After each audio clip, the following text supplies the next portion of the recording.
결국 대통령의 최고 거악은 검찰이다. 큰 악이라는 거죠. 우병우 라인 청산 계기가 될 것인가? 과연 앞으로의 감찰은 어떻게 될 것인지 상당히 궁금한데요. 여권 관계자와 청와대 관계자를 저희가 좀 취재를 해봤습니다. 여권 관계자의 발언입니다. 아마 대통령이 생각하는 여러 적폐 중 최고 거악은 검찰일 것이다. 그리고요. 청와대 관계자는 돈봉투 만찬은 검찰이 성찰할 줄 모르는 집단이란 방증이다. 검찰 내부에서는 이번 사건을 구실로 지난 정부 검찰 인맥을 솎아내고 검사들에게 새 정부 줄서기를 강요하는 건 아니냐. 검찰 내부에서 비판적으로 보는 시선도 분명히 이렇게 존재합니다. 검찰개혁이란 그럴듯한 명분이 아니라 결국에 새 정부 줄서기다. 새 정부 줄서기, 길들이기. 검찰 길들이기 하는 건 아니냐. 검찰 내부에선 이런 비판적인 시각도 있고요. 한 검사는 이렇게 말합니다. 조사 대상의 직급이 워낙 높기 때문에 감찰이 제대로 될 수 있을까 싶다. 제대로 된 결과가 나오지 않으면 결국 특검이나 별도의 특임 검사가 필요할 수도 있다. 이렇게 말을 한 건데 서구번 전 의원께서 노무현 전 대통령 때부터 잘 아셨으니까 누구보다 지금 현재 문재인 대통령에게 있어서 검찰이라는 건 이번 사건과 별개로 노무현 전 대통령을 그렇게 몰고 간 대상이다, 악이다. 약간 이렇게 생각하는 것도 좀 있습니까? 그거를 문재인 대통령도 법조인이시고요.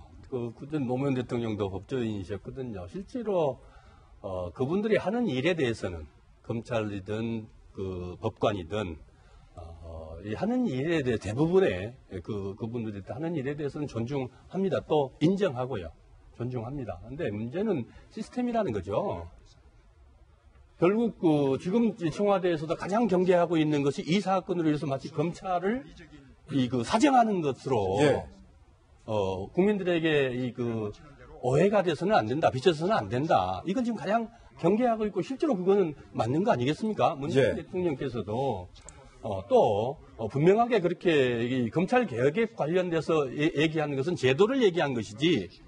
이 검찰 내부의 사람 문제를 가지고 얘기한 것은 아니거든요. 그건 법무부 장관이 할 일입니다.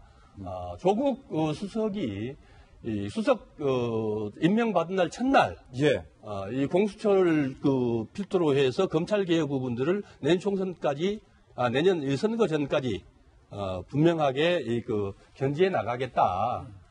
이 자체들이 하나하나들이 사람의 문제가 아니고 제도의 문제라는 거거든요. 검찰 권력을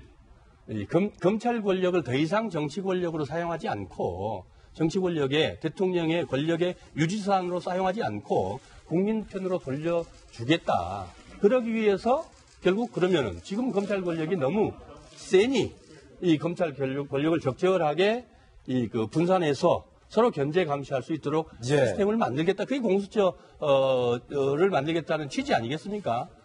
그렇게 봐야 되는 문제지 이 사건은 아주 돌발적인 사건이었고 또 국민 모두가 다 지금 우리도 이 자리에서도 얘기합니다만 있을 수 없는 사건 아니겠습니까? 이거는 검찰뿐만 아니고 어디에 있었어도 이 문제는 이 공직기강 차원에서 다뤄져야 될 문제지요.